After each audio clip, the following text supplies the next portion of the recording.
चलिए आज की डाउट क्लास शुरू करते हैं। पहला सवाल है, मनोज ने अपनी आय का 25% हिस्सा ए को तथा एक निश्चित धनराशि बी को दी। यदि मनोज ने बी को 2208 रुपए दिए जो निर्धारित राशि का 92% है और ए को दी गई धनराशि से 1542 रुपए कम है, तो हमें बताना है कि मनोज ने अपनी आय का कितना प्रतिशत हिस्सा बी को दिया। तो भाई सवाल के अंदर हमारे पास कोई भी एग्जैक्ट वैल्यू नहीं है, ना ही तो हमारे पास मनोज की आय है कि मनोज की इनकम कितनी है, ना ही हमें ये पता कि ए को वास्तविक धनराशि कितनी मिली।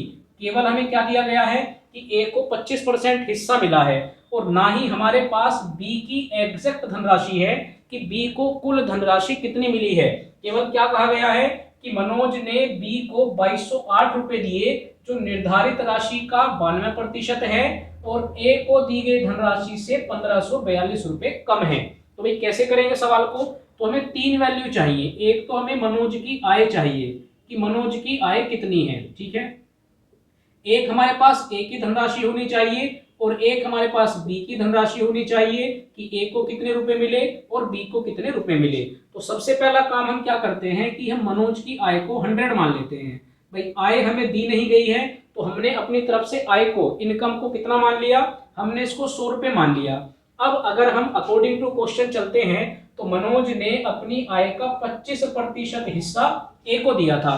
तो भाई अगर हमने ए को 25% हिस्सा दिया है तो 100 का 25% कितना हो जाएगा, तो भाई ये 25 हो जाएगा। यानी हमारे अकॉर्डिंग ए के पास कितना जाएगा 25। बी को कितना मिला है, तो भाई इस लाइन को आप ध्यान से पढ़िए। मनोज ने बी को 2208 रुपए दिए हैं, तो भाई बी को कितने रुपए दिए हैं, तो भाई बी को दिए हैं 2208 रुपए, ठीक है। लेकिन ये पूरी धनराशि नहीं है जो बी को दी गई है। ये वास्तव में कितनी धनराशि है, निर्धारित राशि का 92%, यानी जितना अमाउंट बी को मिलना था, ये जो 2208 रुपए हैं, ये उसका कितने परसेंट है, ये उसका 92% है। और यही 2208 रुपए, आगे भी लाइन को आप पढ़िए, यही 2208 रुपए ए को दी गई धनराशि से 1542 रुपए कम है। भाई इसका मतलब क्या है, ये तो 25% हुआ। यहीं पर एक मीनिंग और निकल रहा है कि ये जो 2208 रुपए हैं, ये बी की धनराशि का तो 92% है, लेकिन ए की धनराशि का कितना है, भाई जितनी धनराशि ए को मिलनी थी ये उससे 1542 रुपए कम है। तो अगर मैं 2208 रुपए में 1542 रुपए और जोड़ देता हूं, भाई इतने ही तो कम है। अगर मैंने ये धनराशि और जोड़ दी तो मुझे पता लग जाएगा कि ए को कितने रुपए मिले हैं। बात समझ में आई। भाई ये जो 2208 रुपए है, ये बी का तो कितना है 92%, यानी जितना बी को मिला ये उसका 92% है। और यही 2208 रुपए जो धनराशि ए को मिलनी थी उससे कितने कम है, उससे 1542 रुपए कम है। तो अगर मैं इसमें 1542 रुपए और जोड़ दूंगा तो किसकी धनराशि कंप्लीट हो जाएगी, तो भाई ए की धनराशि कंप्लीट हो जाएगी। तो अगर मैं यहाँ से ए की वैल्यू निकालूंगा तो भाई ये आएगी 3750 रुपए, ठीक है। यानी ए को वास्तव में कितनी धनराशि मिली है, 3750 रुपए मिले हैं। इतनी बात समझ में आई। अब ये है कितना, ये जो 3750 रुपए हैं, ये मनोज की आय का कितना था, भाई ये मनोज की आय का 25% था। तो आप ये भी तो कह सकते हैं कि 25% का मान कितना हो गया, भाई 25% का मान 3750 रुपए हो गया। तो अगर मैं यहाँ से 100% का मान निकाल लूंगा तो मेरे पास किसकी वैल्यू आ जाएगी, मेरे पास मनोज की आय आ जाएगी। कैलकुलेट करेंगे, 25 से काट लीजिए, 4 बार कटेगा, 4 की मल्टीप्लाई करिए, 4 0 0, 4 पंजे 20, 2 बचेगा, 4 सत्ते 28 और 2 30, 3 बचेगा, 4 तिया 12 और 3 15। तो ये 15,000 रुपए आपके पास क्या निकल के आ गया, ये मनोज की आय निकल के आ गई। तो दो वैल्यू हमारे पास हो गई। भाई मनोज की आय हमने निकाल ली, ए की धनराशि निकाल ली। अब बात करते हैं बी की धनराशि कितनी है। तो भाई सिंपल है, आपको कहा गया कि 92% का मान, यानी जो धनराशि बी को मिली थी उसका 92% का मान कितना है 2208। तो यहां से भी मैं क्या निकाल लेता हूं, यहां से भी मैं 100% का मान निकाल लेता हूं। तो मुझे पता लग जाएगा कि बी को एग्जैक्ट कितनी धनराशि मिली है। कैसे कैलकुलेट करेंगे, इसको आप 4 से काट सकते हैं, 23 बार कटेगा। इसको आप 4 से काट सकते हैं, 4 पंजे 20, 4 पंजे 20 और 4 दूनी 8। वापिस इसको 23 से काट लीजिए, 23 ही कम 23। इसको आप 23 से काटेंगे, 23 दूनी 46, 9 बचेगा, 23 चौके 92, 24 की मल्टीप्लाई 100 में हो जाएगी। तो भाई ये हमारे पास क्या आ गया, ये हमारे पास बी का हिस्सा आ गया कि बी को कितनी धनराशि मिली है। तो तीनों वैल्यू आ गई हैं। बी को कितना मिला 2400। अब देखिए सवाल में आपसे क्या पूछा गया था, मनोज ने अपनी आय का कितना प्रतिशत हिस्सा बी को दिया। तो भैया आप कैलकुलेट करके लाए हैं, बी को कितना दिया है 2400। कहां से दिया है, अपनी आय से, यानी 15,000 रुपए से। किसमें पूछा है, तो भैया प्रतिशत में पूछा है।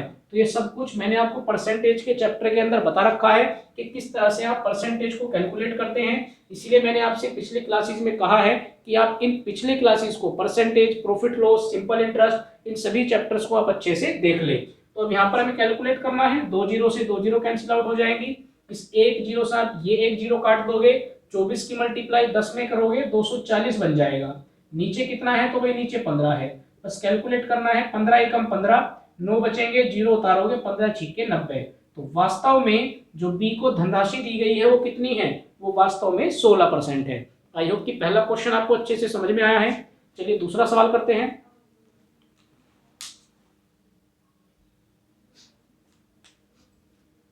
चलिए भाई दूसरा सवाल करते हैं। लिखा हुआ है, एक व्यापारी किसी वस्तु को लागत मूल्य पर बेचता है। भाई लागत मूल्य का मतलब होता है कॉस्ट प्राइस, जिसको आप क्रय मूल्य भी कहते हैं, ठीक है।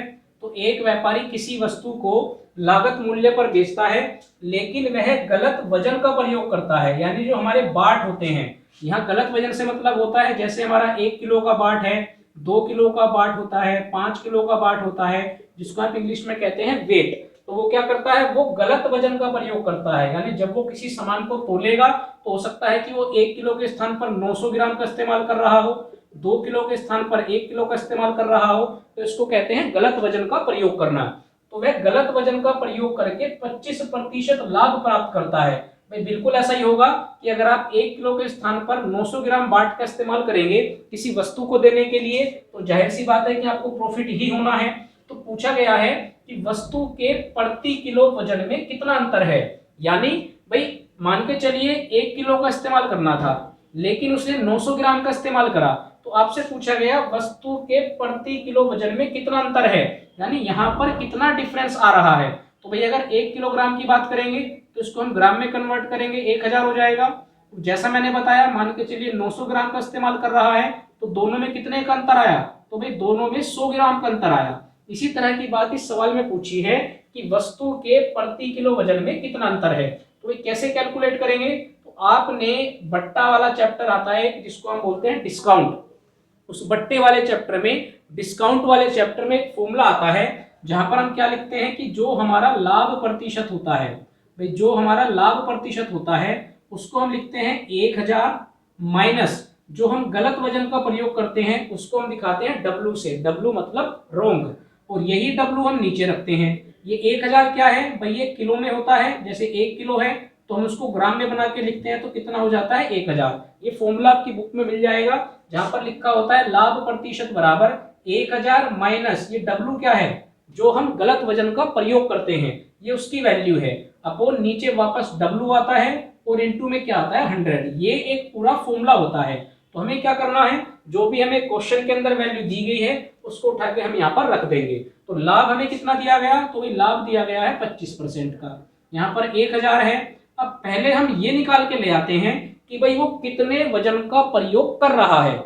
ये वो वैल्यू होगी कि वो कितने वजन का प्रयोग कर रहा है जिसके कारण उसे क्या हो रहा है, जिसके कारण उसे 25% का लाभ हो रहा है। तो सबसे पहले हम इस डब्लू की वैल्यू निकालेंगे, तो यहाँ पर इंटू में 100 है, इसको आप कैलकुलेट करेंगे तो 25 से काट सकते हैं, 25 चौका 100, ये डब्लू इधर चला जाएगा, ठीक है। यहाँ पर कितना बच जाएगा, 4 की मल्टीप्लाई अंदर करेंगे तो भाई 4000 हो जाएगा, माइनस 4 की मल्टीप्लाई डब्लू में करेंगे तो 4 डब्लू हो जाएगा। इस तरह से 4 की मल्टीप्लाई 1000 में करी 4000, 4 की मल्टीप्लाई डब्लू में करी 4 डब्लू, ये माइनस के 4 डब्लू हैं, उधर जाएंगे तो प्लस के हो जाएंगे, तो क्या बन जाएगा 5 डब्लू बराबर ये हमारे पास आ जाएगा 4000।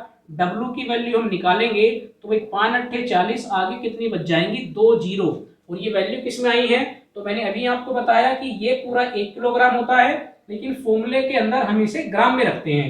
तो ये 1000 ग्राम थे, तो ये डब्लू हमारा कितना आएगा, ये हमारा 800 ग्राम आएगा। तो अगर आपसे सवाल के अंदर ये पूछा गया है कि भाई कितने गलत वजन का प्रयोग कर रहा है, तो तब हमारा आंसर क्या होगा 800 ग्राम। लेकिन सवाल में पूछा गया है वस्तु के प्रति किलो वजन में कितना अंतर है। तो भाई अंतर से मतलब क्या हुआ, भाई पहले कितना था 1000, गलत कितना इस्तेमाल कर रहा है 800। तो मुझे इन दोनों का डिफरेंस निकाल के बताना है कि इन दोनों में कितना अंतर है। तो भाई सही आंसर क्या होगा, तो भाई सही आंसर होगा 200 ग्राम। अब जो आपके ऑप्शन आते हैं एग्जाम के अंदर, हो सकता है कि वहां पर आपको ग्राम दे रखा हो या आपको किलोग्राम दे रखा हो। तो किलोग्राम के लिए हम सिंपली क्या करेंगे, भाई 200 हमारे ग्राम है, इसको किलोग्राम बनाना है तो इसको आप 1000 से भाग कर दीजिए, तो 2 जीरो से 2 जीरो कैंसिल आउट हो जाएंगी और आपका आंसर आ जाएगा 0.2 kg। भाई ये जीरो है, यहाँ पर एक पॉइंट लग जाएगी। तो अगर आपसे किलोग्राम में पूछा है तो 0.2 किलोग्राम आएगा, और अगर आपसे ग्राम में पूछा है तो वो 200 ग्राम आएगा।